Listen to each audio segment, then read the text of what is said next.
Hello everybody and welcome to Flex in the City. My name is Rachel Treese and I am joined today by the gregarious, the one and only Jervis Smith, who is the CEO of Vistra here in Luxembourg. Have I got your title correct, Jervis?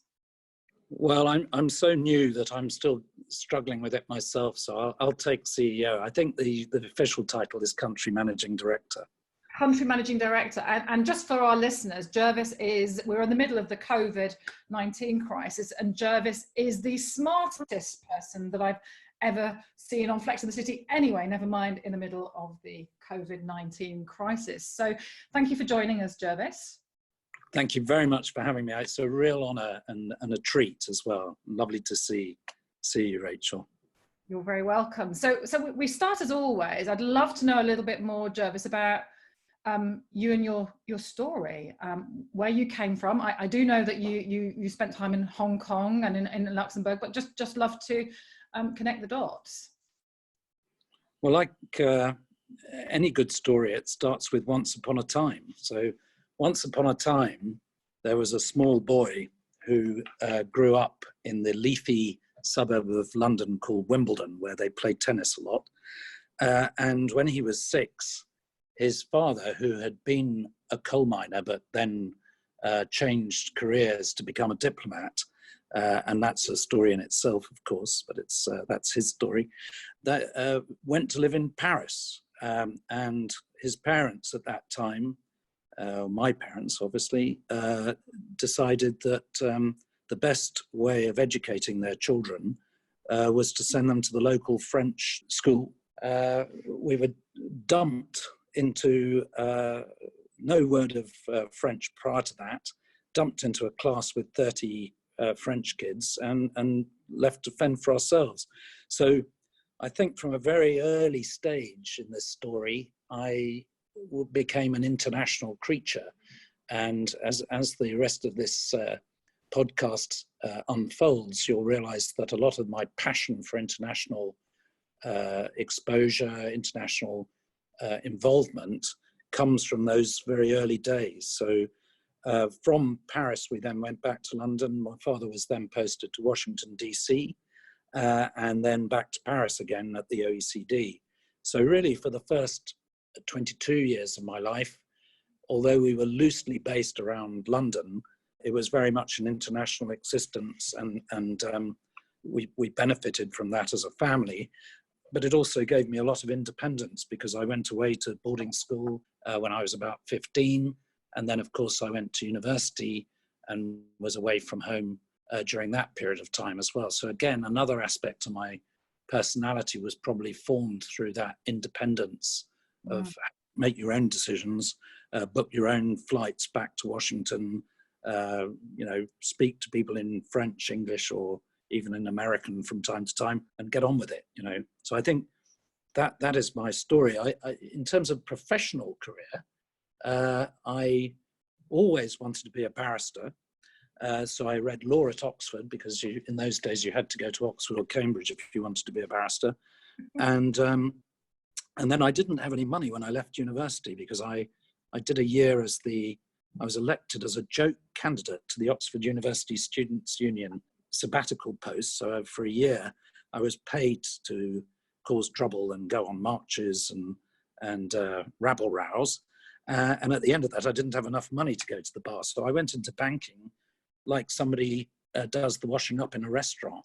So I always describe myself, even 38 years after starting in banking, as a reluctant banker. I wasn't really there because I wanted to be a banker. I wanted to be a barrister, which I subsequently did become, and then went back into banking. So the reason I spent time in Hong Kong, Luxembourg, New York, the Middle East, and London was because I joined Citibank 25 years ago and had a fantastic career up until 6 months ago with Citi. And they posted me to all these wonderful places where I was able to learn how to do things and speak other languages as well as the French that I'd learnt when I was a child. So I'm curious, Jervis, to know, with all your experience across the globe, how different was it managing people in different cultures? is there a difference? Do you have to manage people differently? There's an absolutely massive difference, Rachel. It's very hard to sum it up in a other than to give some examples. So having made the journey from Hong Kong to Luxembourg, which I think is worth a book in its own right. In fact, I might write a book from Hong Kong to Luxembourg and do a chapter on each of the differences between those two countries. So if you're trying to get a job done and you need people to work at the weekend, in Hong Kong, you walk out onto the floor as the manager and you say, I need 6 people to work on Saturday. Is there anybody who's free? And you basically get knocked down in the rush of volunteers, everybody putting their hand up going, me, me, me, me, me, me. And you sort of then have the rather invidious task of choosing 6 from the 12 who volunteered. And you don't want to upset anybody. So maybe you have 2 shifts or something, one on Saturday and one on Sunday, and have 6 at each or something like that. Fast forward to Luxembourg and you're presented with the same problem, and you walk out onto the floor to say, I need 6 volunteers to work Saturday, and you'll have every excuse under the sun why it's impossible, not only for those individuals to volunteer, but for you to actually do it at all.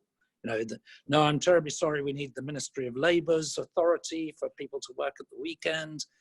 We have to get the security guards in to open the building, and a whole palaver ensues about it. So managing different cultures is a very important skill to learn. If you work, for instance, at Vistra, where we're in 46 different countries around the world, it's very important that our leadership have an understanding of not necessarily the nits and nats of every single country's culture, but just generally are aware that there will be differences, and you can't assume that there is a normal way of doing something, or that there's such a thing as common sense, because you're talking about an international environment where there'll be lots of different senses. And even in the US, there isn't necessarily a common sense because they come from different backgrounds originally. Yeah, and when you were leading in the USA, I'm curious to know if there was any sort of major differences there too, Jervis. Well, when I moved to the States initially, I was an individual contributor. And, as a relationship banker, it was incredibly good fun. It was incredibly easy to generate business as well, because one thing that I learned from the Americans when we lived in Washington, and I was doing the transatlantic flights back in the 1970s, was that Americans will tell you everything about themselves to a total stranger. They don't even know your name, and they'll be telling you all about their drug problem or their marital difficulties or something, or even their rather unpleasant diseases. Whereas English people are incredibly private. And so one thing that was noticeable about managing when I then moved into management was that in the United States, children are brought up to talk freely and to talk in public. So you'll always see that American sportsmen are much more articulate than their footballing equivalents in the UK, for example. And that's because that's how they're brought up at school. So in a working environment, even though you're the boss and even though you can be relatively dictatorial in New York in particular, you have to go through the motions of appearing to have a consensus opinion behind something. And so you'll have internal meetings about virtually everything, which in England, people just wouldn't turn up to. And so you have to ask everybody their opinion. At the end of the day, you're still going to make the decision and you're still going to be as authoritative as you were always going to be, but you just have to go through that palaver of getting everybody to say what they think. So it is different. So as a global citizen, I'm really interested to know, is there somebody who's really inspired you in your career? Or is there a financial services leader that's inspired you in your career to date? I'm a rather boring person in below all this gregarious external activity. And I love, studying people generally, and I love business books and so on. But I can't really say that any individual person has inspired me. I think I feed off a lot of different people. But when I was thinking about what influences there have been on my life, I do think about somebody like Bill Gates, and Mm. particularly at the moment with the virus situation. So if you think about Bill Gates, what's fascinating to me about him, and it's almost inspirational, he's not quite an inspirational type of bloke, but it is quite interesting that here is a guy who started basically as an innovator. He changed the world with some of his innovations at Microsoft. He then became extremely rich, and so he became a sort of businessman, and then a billionaire, and then a multi-billionaire, and then so he went through all of that transition, and now he occupies this almost unique position of being a real true altruist. I mean, a person who is using his money to try to change the world. So with his investments in finding cures for AIDS and trying to eradicate malaria globally, this is a really interesting person that you can go from that background all the way through that life, and then at the end of it, the thing that you really want to do is to find cures for problems that hit millions and millions of people, and have done for many generations. And his latest tour de force, of course, is that he had actually raised the issue of the lack of preparation that the governments of the world had for a respiratory viral epidemic. So exactly the situation we're now in the middle of, or hopefully by the time this podcast airs, we'll have come out, or be starting to come out of it. But he actually had seen that this was an issue, and he's putting his money to use to find the vaccine and to find the cures, and acting as a spokesperson for common sense approach to this as well. So if that's the nearest to a most inspiring person, but there's lots of other ingredients: Alex Ferguson, Gandhi, Barack Obama, even Maggie Thatcher. All of these people have had an influence on me in one way or another to see how did they get to be so good at what they were good at. But I think Bill Gates is good at a lot of different things, so that's a particularly impressive performance. And in financial services, Jervis? Well, this is a big problem. It sort of begs a whole question that I think we'll cover later on in the chat. But part of the problem I think that financial services has faced during my career, so bearing in mind my financial services career extends 38 years, nearly 39, there haven't been too many financial services leaders that I admired. There haven't been enormous numbers that I even respected. I'd have to go back probably to the 80s, and a gentleman called Lord Alexander, who was the chairman of NatWest Bank when I worked at NatWest Bank, when I was first doing the washing up to pay off my student loan. And the reason he inspired me was really quite practical, in that he was actually a lifelong barrister before he became chairman of NatWest Bank. And as a person who was just starting their career and a barrister, I was intrigued that this gentleman had been able to get a handle on how banking operated without any detriment to his skills as an advocate, and he carried on practicing law. And so I think that in a very direct way, he inspired me, because I stayed in banking because I didn't think, oh my God, banking is so boring. I thought, actually, you can still have integrity, you can still have your eloquence and your ability to argue a case both ways, so a balanced view of life, because you, as a barrister, you have to be able to argue the defense and the prosecution. You have to be able to be a little bit of a chameleon. And I think that's a great training in any career, but particularly in banking, not to be too set in your ways, not to be too definitive about how things should be done, and particularly with that international flavor that we talked about earlier on. And the crisis we're experiencing now, I think, Jervis, as well. So I did a little bit of research and asked a few people about your leadership style, Jervis, and I was told that you are extremely approachable, very humble, and adaptable in your style. Would you concur with that?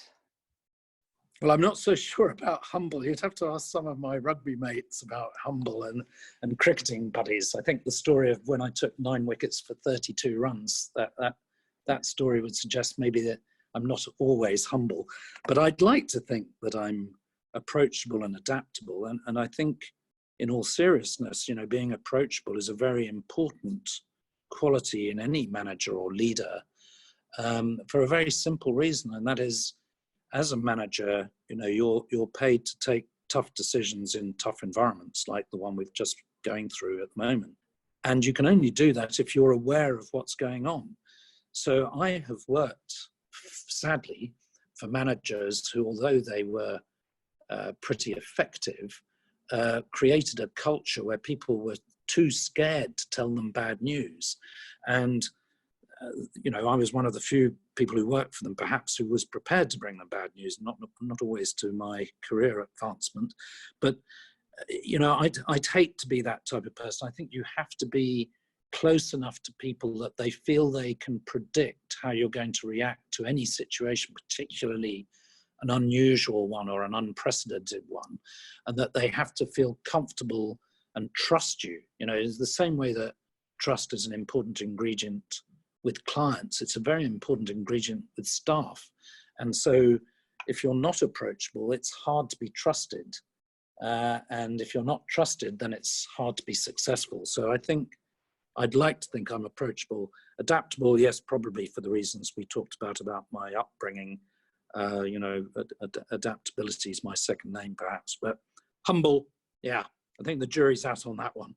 And a sense of humour too, I think, Jervis. Oh yes, yes, spice in the sense of humour. I mean, I think when you spend, you know, between 8 and 12 hours a day at work, most people. If you're not having fun in that 8 hours, yes, you're paid to do it, but you don't really want it to be drudgery and slavery. You want it to be something you can go home and tell a story about what happened at the office without breaching any confidences, but just tell the human side of the story. And so I always, when I'm dealing with other people, whether it's clients or colleagues, I always try to put myself in their position and think, well, what do I want out of this situation? I mean, I know what I want out of it, so what do they want out of it? And then you try and find a win-win situation. So I think that humor is definitely a part of that. There's some magnificent TED Talks about using humor in leadership, which I really enjoy, sometimes just because there's some bloody good jokes that people tell in them. Absolutely. And so I hope that by the time this podcast comes out, that we might be moving along in the COVID-19 story. So I'm interested to know what skills do you think are needed by leaders in financial services as we start to come out of the other end? What's that going to look like, and what might the benefits be, Jervis? You know, I think the main job of a leader is to lead. So the skills that go into that will vary from time to time. You'll draw on different skills. But the one that's facing the financial services leadership and management at the moment, that's maybe the most obvious, is how do you attract and retain talent? And how do you create a culture of doing the right thing and being useful to society? So I think the skill about attracting young talent, and I know this is very dear to your heart as well, as we've talked about it before, but it's very hard because managers and leaders tend to be older people because they've been picked because of their experience. And so for somebody like me at my age, and I've got to try and put myself in the position of people who are in their early 20s or even younger than that, and attract them to come and work at Citi or now at Vistra. You've got to try very hard to understand what are the new ways of doing business, what are the new things that people think are important. So when participating in interviewing candidates, I often ask a lot of questions. I have my favorite questions to ask, but what you now have to be able to do is answer questions. So yeah, actually, a lot of the interviews that I conduct now when I'm attracting talent, it's actually the talent interviewing me. So people will say to me, so what is your policy about the waste paper in your in your building? You know, how do you separate all the different waste? You know, what do you do with the plastic bottle tops? And quite detailed questions that I guess could be generically termed ESG or corporate and social responsibility.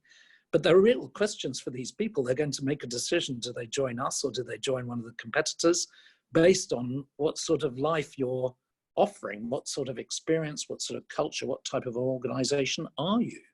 So I think the skills needed by the leaders now are very different to how they were when I first became a leader, where you could be much more picky and you could lay down the ground rules. Now you've got to be very flexible about the rules and understand that different things motivate different people.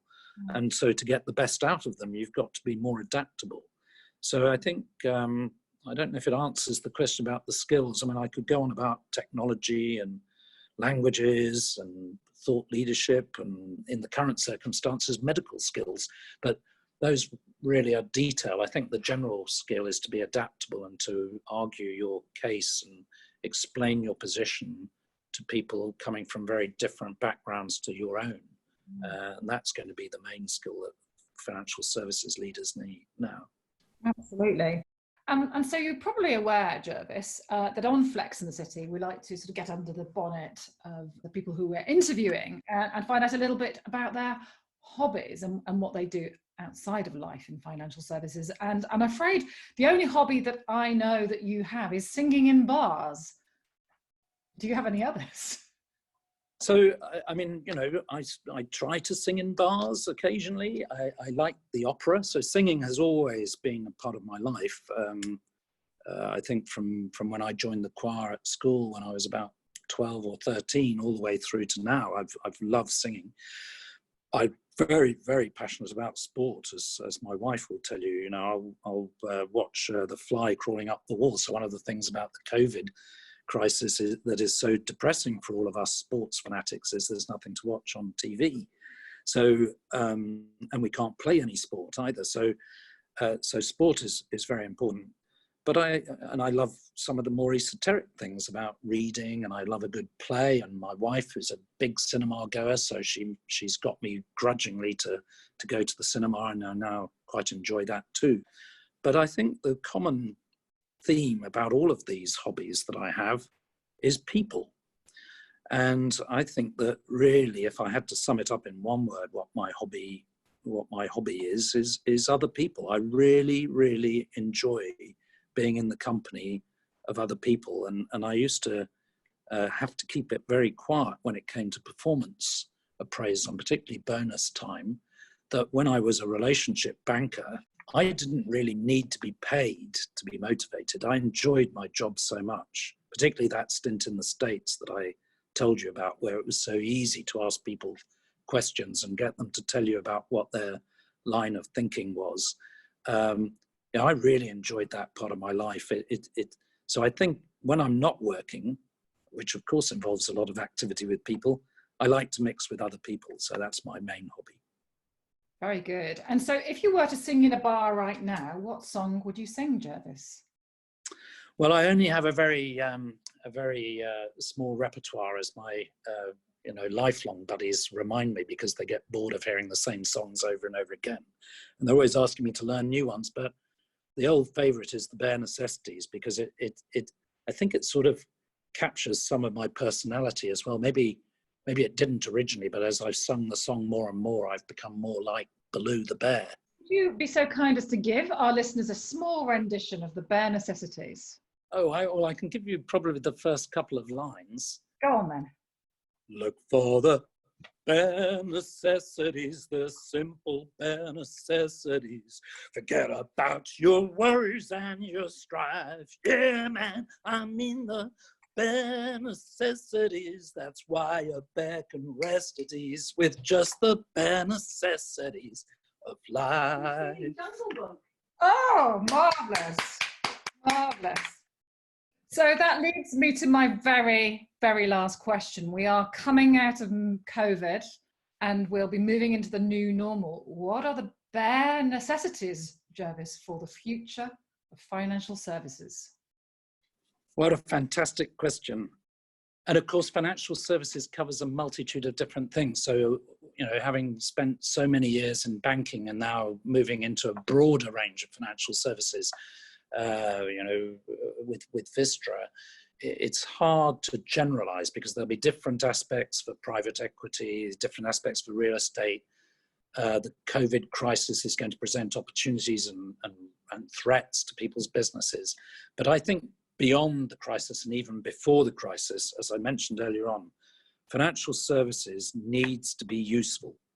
It needs to be useful for society, and we've got to get away from the image that financial services has created over the last, I'd say, 3 decades, where it was embarrassing during the financial crisis of the early 2000s or 2008, let's say.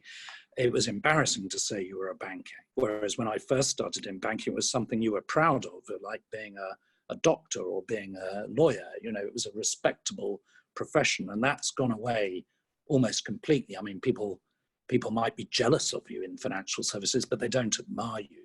So I think that we need to turn that round. We've got to get back to where financial services started, which was exactly that. It was the services that people provided to clients, but also the services that we provided to society. And, financial services are crucial, they are critical, and we need to have a culture, which then means need to have leaders who are not just in it for themselves. They're not just in it for the money.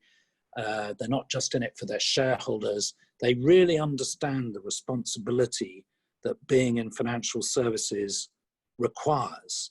And that leadership quality of having a sense of responsibility is really the thing that I would hope will get to see, and that I won't be, rather disappointingly, scratching my head for examples of inspiring leaders from financial services in future. I'd hope that we will have a new breed, as we are a new breed of politicians, a new breed of financial services leaders that do away with the old style of bonus-related pay and go towards something which is much broader in the satisfaction that it creates, and frankly, in the satisfaction that I've taken out of my career. It's not been purely a financial one. It's been all that fun of helping people, of going to different countries, working with different people, trying to motivate people to do unpleasant tasks in different languages and different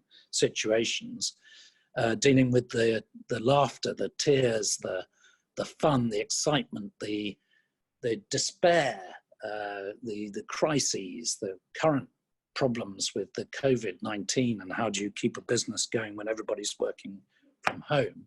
I hope that we'll have a new generation of leaders who really enjoy that responsibility and can conduct it with the utmost integrity. Is that pie in the sky? Maybe, but we're allowed to dream, aren't we? We are allowed to dream. And Jervis, you've been an absolutely glorious guest on Flexible. Thank you so very much for your good humour and being you.